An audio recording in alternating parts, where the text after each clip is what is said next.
Pinakita talaga po Linda yung pagiging Bratinela, masyadong abusada. Pumunta sa Kongreso kasi tinutuo mga kababayan yung kanyang sinabi na pag kinulong, dinitain yung kanyang mga tauhan, sasamahan niya sa kulungan. Pumunta daw si Inday mga kababayan kahapon. Ngayon, pinagbigyan naman mga kababayan para mabisita si Attorney Sulaika. Attorney Sulaika Lopez, yung kanyang Chief of Staff. Binigyan hanggang 10 o'clock in the evening. The usual time para sa pagbisita po hanggang 5 nga lang po. Kasi sabi pumunta mga 3 o'clock. In-extend na hanggang 7 o'clock, sabi sa press con kanina ni Congressman Joel Chua, pati ng Sergeant at Arms ng Congress. In-extend pa hanggang 10 o'clock, hanggang na-extend uli. Ayaw na po umuwi. Sabi ng Kongreso, ng Sergeant at Arms, may protocol anya tayong sinusunod dito. Ayaw sumunod po sa protocol si Inday. Nung iniimbita siya para magsalita sa Kongreso, sagutin yung mga tinatanong ng congressman, ayaw niya. Ayaw manumpa, tapos umalis agad. Ngayon, na hindi man siya imbitado, pumunta doon at gusto nang tumira sa Congress. Nag-lock daw doon sa opisina ni Pulong, mga kababayan. Talagang problem child, mga kababayan, si Inday. Ito sabi dito sa balita, House leadership decries security breach involving Zara. Tapos sabi ng isang minion niya, tara, sama natin. May plano pa yata na gawin doon ang EDSA People Power sa Congress. Ganon katindi mga kababayan pag-ugali ni Inday. Walang respeto, sabi ng ating mga congressmen. Walang pagrespeto sa batas, walang pagrespeto sa Kongreso. Ayan ba? Kaya napilitan na magpa-presscon po yung Sergeant at Arms ng Kongreso. Saka si Congressman Joel Chua, Chairman Committee ng Blue Ribbon, na nag-iimbestiga po sa paggamit ng confidential funds ni Inday. But before ko mga kababayan ibigay sa inyo yung mga nagbabagang kwento tungkol dyan, click subscribe muna dito sa ating YouTube channel and hit the notification bell para lagi po kayong updated sa mga kaganapan dito sa ating bansa. Like and share na rin po ninyo ng ating video. At wag na rin po ninyo na skip yung ating mga commercial ads para tuloy-tuloy lang ang pag-unlad ng bagong Pilipinas. At itong ating programa mga kababayan, atid sa inyo nitong ating mga sponsors. Firmax Firming and Lifting Cream. Pinapay po sa mga pulses in affected area. Mainam po ito sa mga pains at paninigas ng mga kaso-kasuan. Ito sa mukha naman yung application, anti-aging, Automax po siya. So yan ating napaka-importanting topic na Automax po siya. Ito ay Glow Zero mga kababayan. Whitening po siya. Made in South Korea. Ito naman po, Nengxia Red Mixed Fruit Drink. Gawa po siya sa goji berry. May anti-cancer properties po siya. At sa mga nagana po ng malinis and spacious fitness gym, pumunta lang po kayo sa aming Colossal Fitness Gym. May Grab Car Rental din po kami. At bills payment po sa aming office. At saka sa mga mahilig po sa mga imported bags, manood po kayo sa live selling ni Madam Eileen Rosales sa kanyang Eileen Closet po. Pati mga shoes, ito yung kanya po. Ito yung kanyang page. Kita ninyo, napakagandang mga online selling po siya. Si Madam Eileen Rosales. Cellphone number niya po, 773-798-7816. Balikan natin si Bratinela mga kababayan. So, pinapakita lang talaga ni Inday na wala siyang respeto po. Walang respeto sa ating mga institusyon. Pinapakita niya na she is above the law. Parang yung tatay niya. Batas yung kanyang salita. Pinapakita lang po ang kanyang pagiging immature, ang kanyang masamang ugali. At yung tawag sa kanya ni Franz Castro po na Bratinela, pinanindigan na ni Inday. Ayan po. House leadership decries security breach involving Zara. Sabi po ni Senior Deputy Speaker Aurelio Dong Gonzales Jr., Majority Leader Manuel Jose Manix Dalipe at saka si Deputy Speaker David J.J. Suarez. Nakakabahalaan niya itong ginagawa ni Inday kasi hanggang ngayon nandun pa po. Hindi pa umaalis. Kaya napilitan nagpa-presscon yung si Congressman Joel Chua. So sa kanilang statement mga kababayan kanina, the House leaders detailed the incident emphasizing their commitment to institutional protocols and public trust. Sabi ng ating mga congressmen, binuksan niya namin ang pinto ng malasakit para sa kanya. Binigyan siya ng espesyal na paintulot na bisitahin si Attorney Zulaika Lopez na kasalukuyang nasa aming custody. Kahit lampas na sa regular na oras ng pagbisita. Ang sabi rito, the visit initially approved for a limited time, ended at 10 p.m. but Duterte allegedly stayed on and proceeded to her brother, Davao City 1st District Representative Paulo Duterte's office where she remained behind locked doors. Until kanina na nagpe-presscon mga kababayan, hanggang ngayon siguro hindi pa umalis si Inday kasi sasamahan daw niya si Attorney Zulaika Lopez hanggang Monday. Yung tulad ng sinabi niya na pag dinetainan niya kayo, sasamahan ko kayo sa kulungan. Ako ang tingin ko po, parte ito ng mga pabiktim strategy ni Inday at para makakuha ng sympathy sa kanyang mga supporters. Gusto nga sumugod na yung ibang mga supporters. Tayo na niya, punta tayo sa Congress. Gusto siguro na mag-people power mga kababayan. Baka gano'n ang plano. Mag-ipon ng tao para i-people power yung Congress and ultimately yung Palasyo Malacanang. Ayan o, 45 minutes ago sabi ni MJ Kiambao Reyes, tara, sama natin BP. Kita ninyo mga kababayan kung gaano kabratinelan Inday. Yung sabi ng ating mga congressmen, importante niya ang pag-adhere to established rules and protocols stating that this exists to safeguard order and respect within the institution. Wala ngang respeto sa inyo, ginagawa kayong kiko-kiko. I-impeach na kasi ninyo at kasuhan ninyo ng plunder para tapos na. Hindi na siya makagamit ng facilities ng gobyerno at pati yung security. O, di ba? Yes, sabi ng ating mga congressmen, ang malaking kapulungan niya ay para sa lahat ng Pilipino. Hindi ito lugar para abusuhin o gawing personal na espasyo kahit pa sino ka. Kung walang respeto sa mga simpleng patakaran, paano na tayo magtitiwala na kaya nilang igalang ang mas malalaking responsibilidad na iniatang ng taong bayan sa kanila? So sabi rito, they vowed to strengthen existing protocols to ensure such incidents would not happen again, while emphasizing their dedication to serving the Filipino people with integrity and fairness.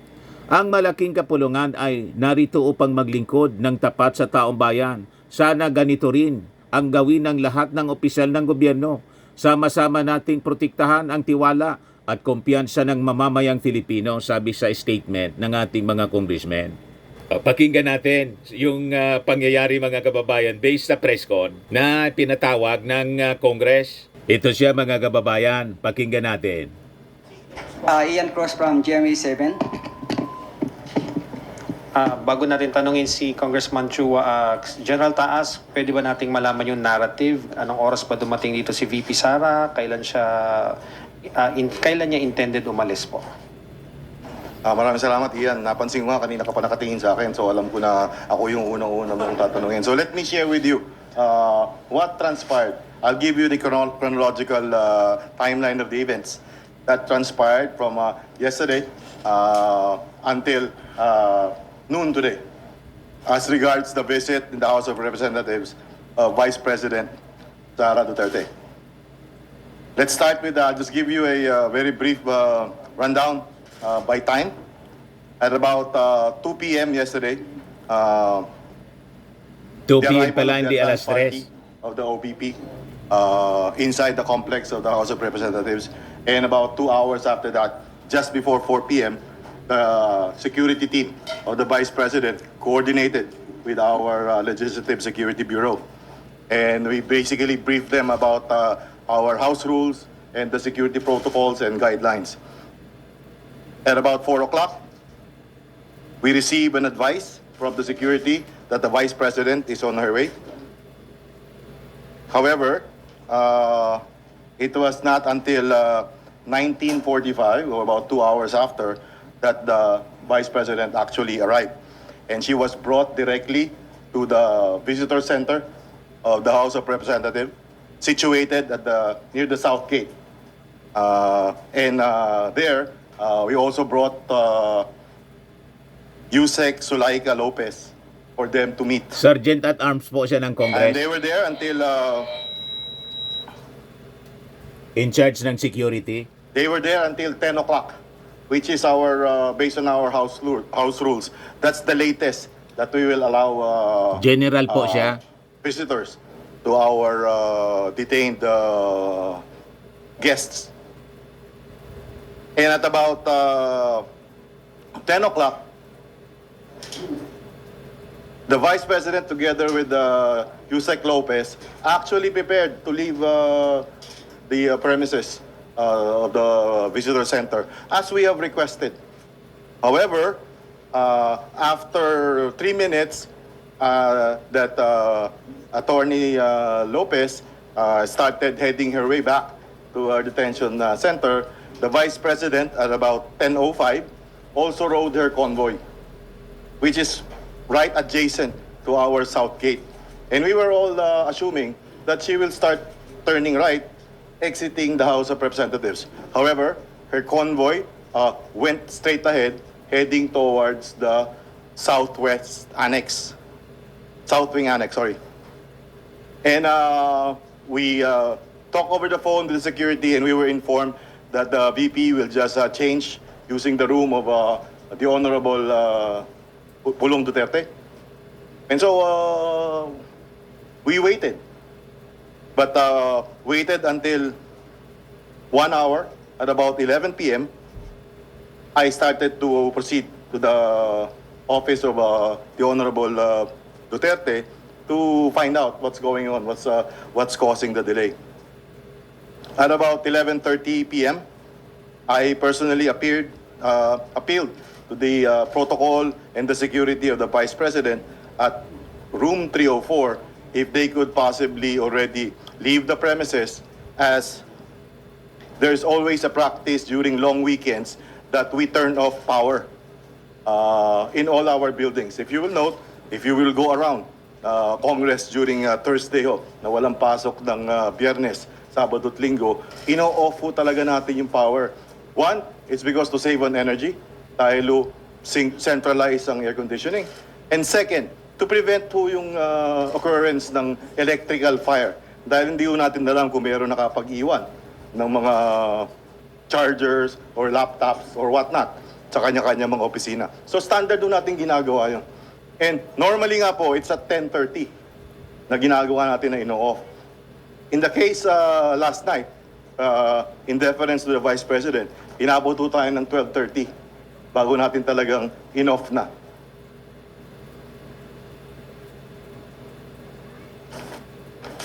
So, simula ho midnight or 12:30 in the morning hanggang kanina umaga, the close-in team of the Vice President stayed locked inside the room 304.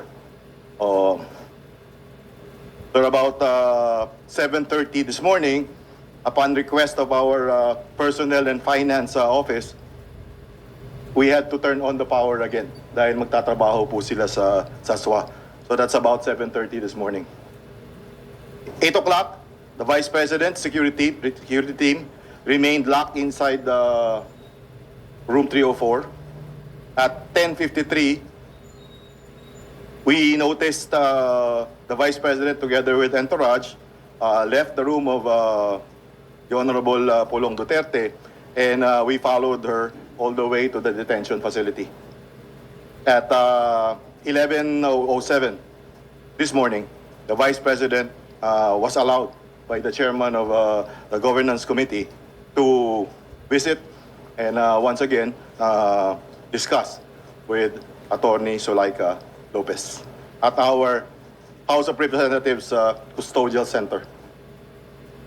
That's about all I have for you. Thank you. Sir, General Taas, wala naman siya complaint na, syempre, nawala ng kuryente, so magdamag siyang walang power doon. Wala ho kaming narinig na complaint dahil I would assume dahil hindi naman ho kami nagkulang ng pag-remind. Sinabi ho namin na baka uminit at sana ho maintindihan ninyo dahil policy ho sa house ito para makaiwas tayo sa aksidente at makatipid din po tayo ng kuryente. Isipin nyo kung isang kwarto lang yung ating bibigyan ng kuryente pero kailangan yung kabuuan umaandar ho yung air conditioning unit na imagine nyo na ho kung gaano kalaking General, doon sa huling pag-uusap nyo, nakita namin kanina, kailan daw po aalis dito si VP? May sabi po ba siya? Ano po bang sentimiento niya? Hindi po namin napag-usapan yung kailan siya alis. As far as yung kailan siya alis is yung usapan between us at saka yung security at saka yung protocol. Hindi ho tayo nagsasabi kay Vice President noon. However, ang napag-usapan ho namin kanina is hinihintay ko lamang bago ko siya papasukin doon sa detention facility, yun nung approval ng aming butihing chairman na indeed, inaprubahan po yung pagbisita doon sa detention facility. Dahil kung matandaan po ninyo, kahapon hindi yung detention yung pinag-meetingan nila. Doon po tayo sa visitor center dahil strict ho yung mga protocols sa detention center. Kaya mas maganda doon sa kabila. Yun ang pinag-uusapan namin. Sabi ko, baka pwede po na doon tayo sa kabila. Pero minarapat ng ating Vice President na Tito. At inaprubahan naman ating Chairman.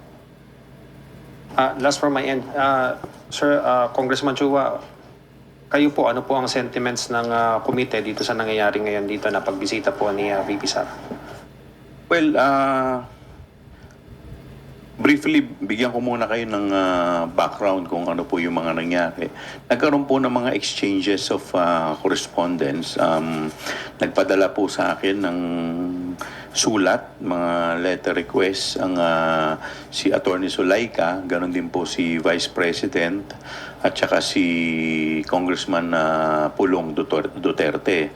Ang request po ni Attorney Zulaika, una, ay kung po pwede siyang i-allow na pumunta sa kanyang therapy. So, ito po ay sa ating pong correspondence, pinapayagan po natin siya provided ibibigay po niya yung oras, yung lugar, at saka i-escortan po siya ng ating Sergeant at Arms, tao ng Sergeant at Arms.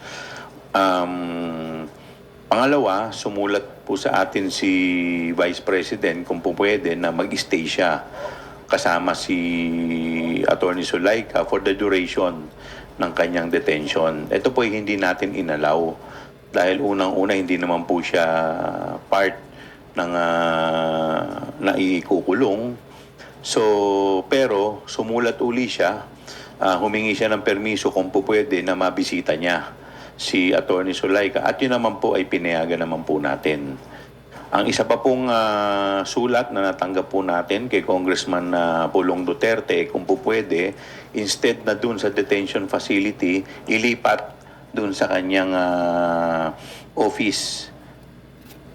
Ito nga po, yung request, mga kababayan ni Pulong, address to Chairman Honorable Chua. Gusto niya na ilipat sa kanyang office. Na lang i-house si Attorney Lopez.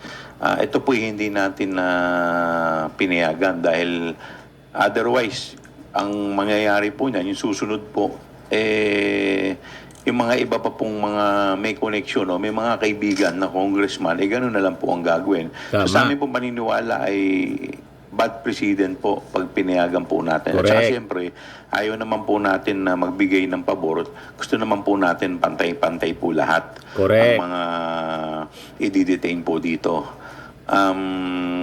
Sumulat po ulit sa atin si Attorney Zulaika. May mga 5 po siyang concessions na hinihingi. Una, na mabigyan siya ng companion para masamahan siya sa kanyang pag-i-stay. Ito po ay pinagbigyan po natin dahil alam naman po natin yung kanyang condition, meron po siyang back condition. In fact, doon po sa committee hearing, provided yung kanyang companion ay na pinayagan po natin ay isang miyembro ng kanyang immediate family. Ang pangalawang concession na hinihingi po niya ay mabigyan siya ng daily visit ng kanyang personal physician para ma-check yung kanyang health status. At ito naman po ay ating pinagbigyan na payagan siya provided na makipag-coordinate sa ating Sergeant at Arms, sa opisina ng Sergeant at Arms at sumunod sa mga guidelines. Pangatlo po, humingi po siya ng permiso para regularly na magkaroon ng rehabilitation session sa kanyang frozen shoulder. So ito po ay pinayagan po natin provided na yung time, yung place at saka siya ay bibigyan ng escort ng ating Sergeant at Arms. Pangatlo, humihingi siya ng security personnel na po pwede na may designate. So, ito po pumayag tayo subject to the condition na tayo yung security po natin dito sa house ang ibibigay po natin. At ang ikalima po, nabigyan siya ng permiso na yung staff at saka council niya bisitahin siya sa Sunday dahil meron daw in preparation for the Monday's hearing. At ito naman po pinayagan natin subject sa guidelines ng OSA at binigyan natin siya ng oras from 1 to 7 p.m. So, yun po. So, halos, kung makikita naman po ninyo, halos lahat naman po ng hiningi nila na concessions ay binigay natin subject to certain conditions.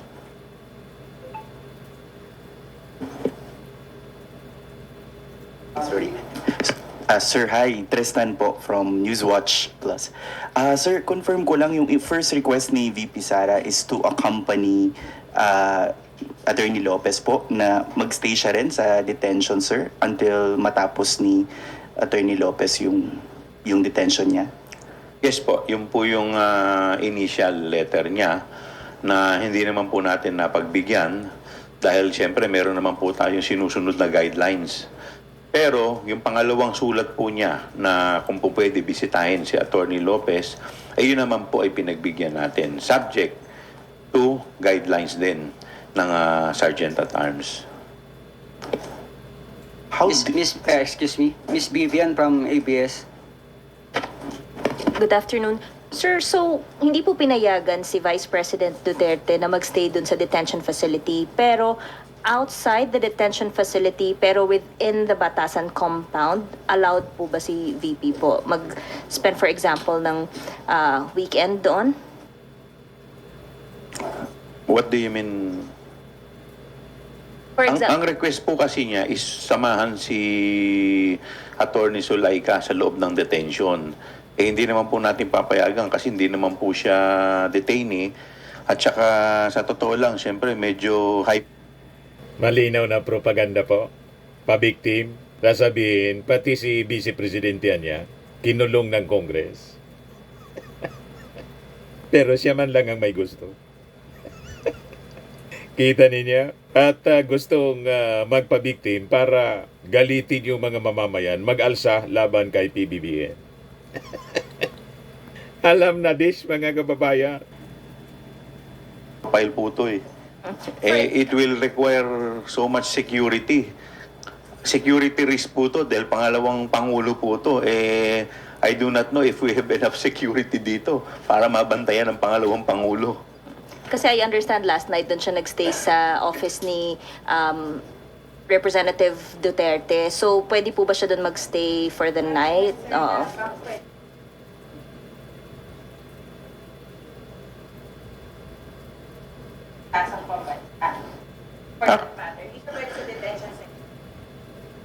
Yes. Stay anywhere here, Batasan, or Hindi ko po alam kasi sa guidelines, pero kasi po kung pag pinakikinggan ko po kanina yung sinasabi ni Sergeant at Arms, medyo risky rin po dahil may mga protocol po tayong sinusunod dito.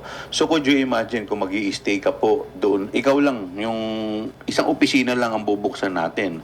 Pero yung buong, kagaya po na sinasabi ni Sergeant at Arms, centralized, parang medyo hindi naman po yata maganda yun.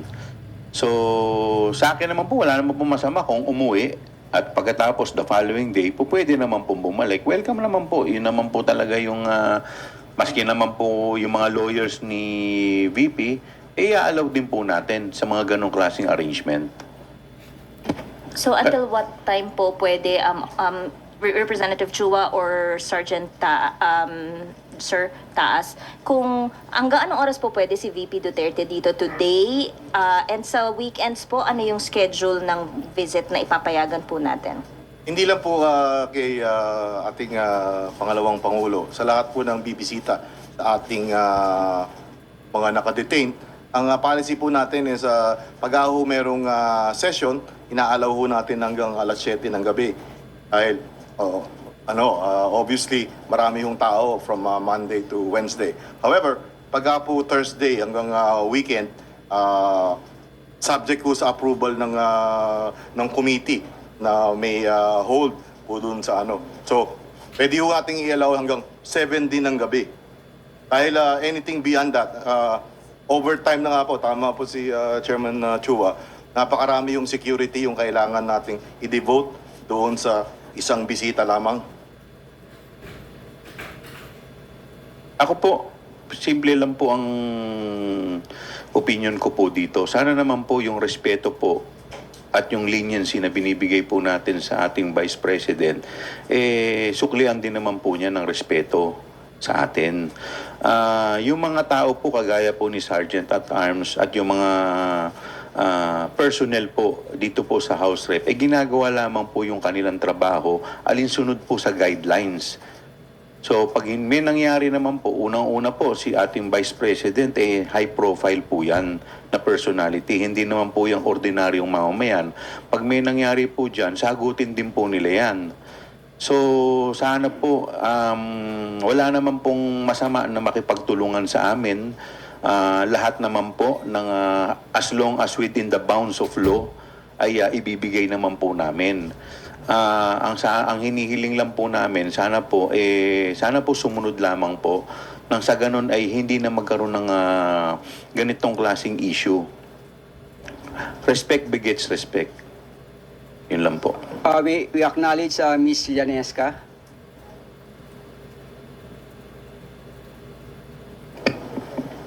Good afternoon po. Llanesca Pantilla, May News Online.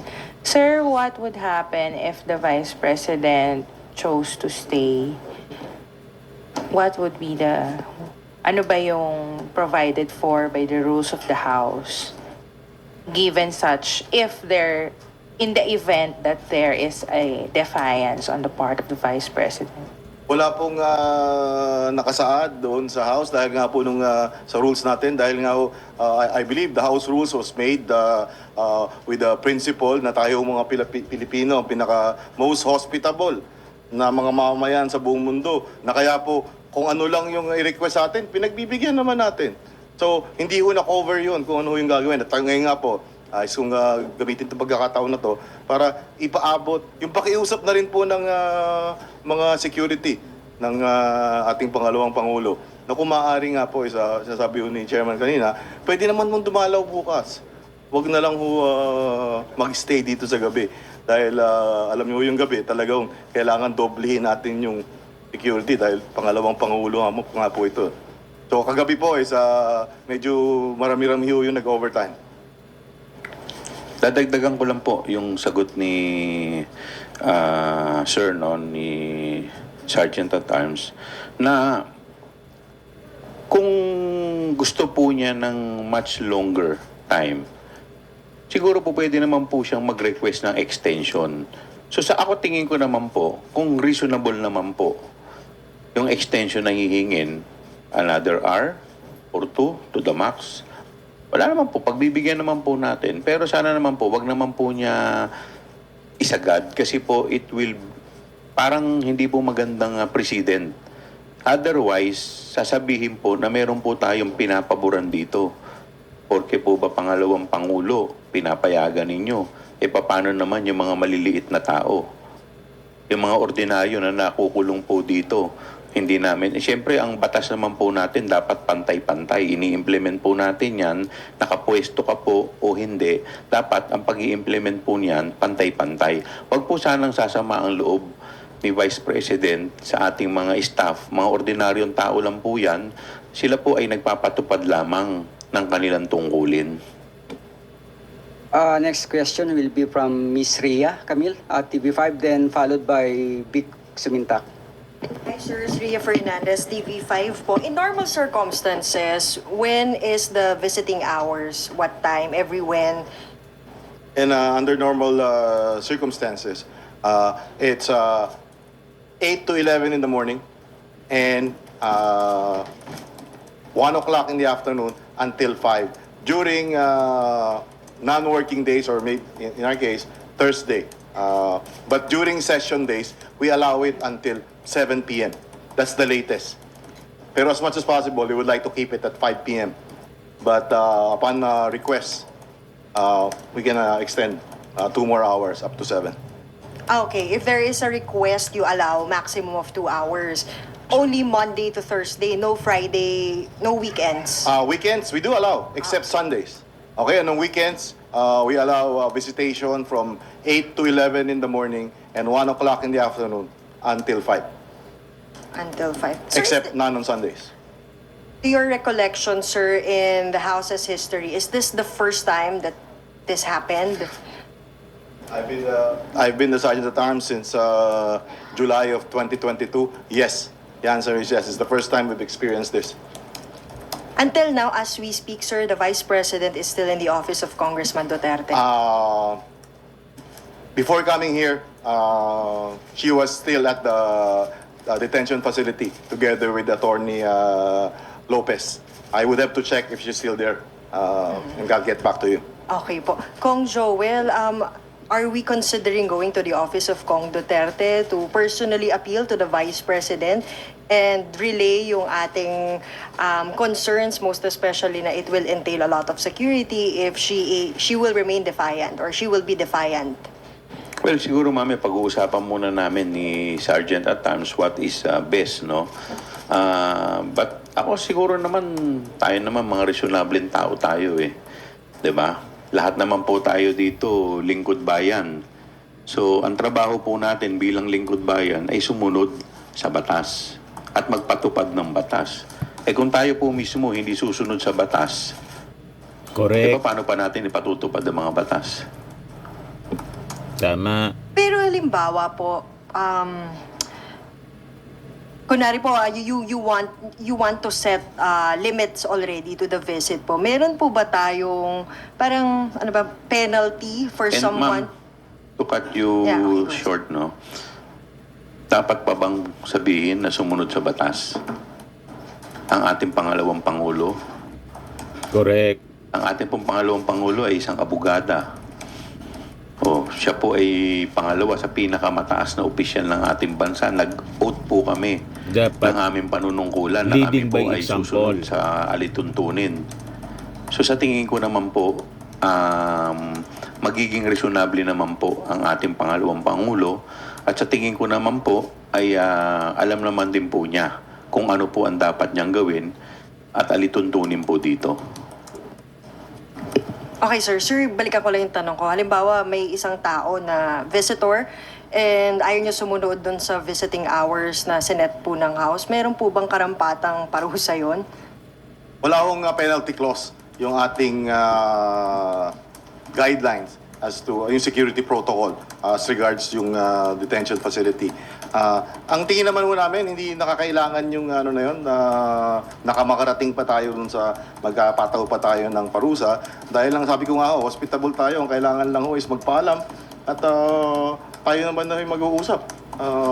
At malamang, mas madalas nga yung pinapayagan natin kaysa yung hindi. So hindi ho tayo makakarating doon sa kailangan pumataw dahil yung sa experience ko, yung mga napakiusapan ho namin na sumusunod naman po. Sir, very last from my end to Kong Joel po.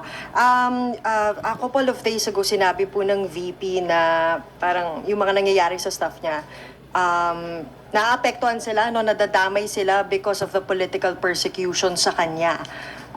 What's your reaction to that? Ito po ginagawa namin, trabaho lang po namin to eh. At meron pong ni-refer po sa ating committee. Ito po inaksyonan po natin. At ang pinag-uusapan po natin dito ay pera po ng bayan. So wala naman po kung nakikita dito na politika. Ang nakikita ko po dito ay may pera pong nawawala, may mga questionable po na transaksyon. At siguro po, ang tanging makakapagbigay linaw lamang po dito ay ang ating pangalawang Pangulo at yung kanyang mga staff. After Big Sumintak, dalawang questions na lang po. Salamat. Sir, good afternoon. Just a clarification.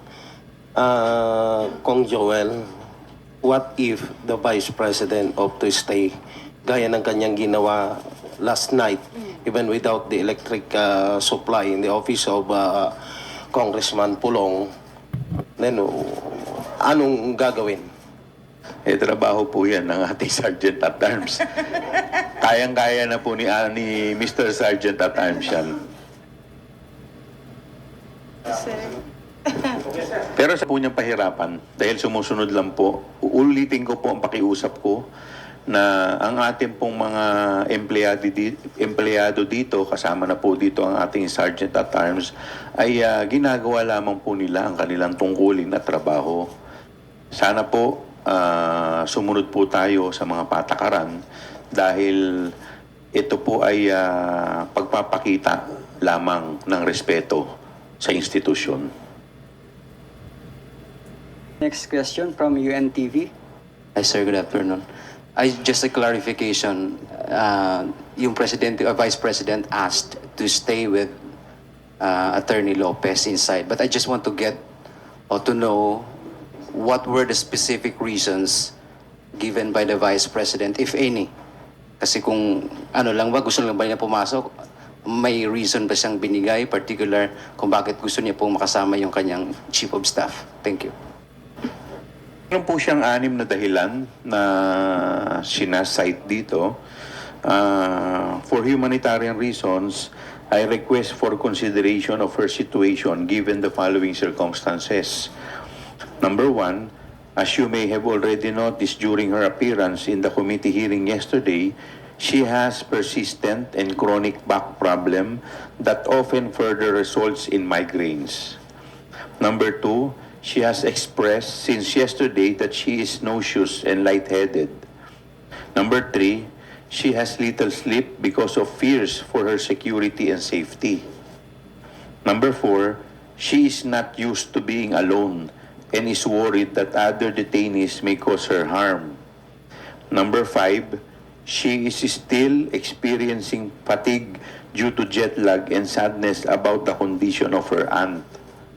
Number 6, she has requested me to join her so she may have peace of mind and get adequate rest.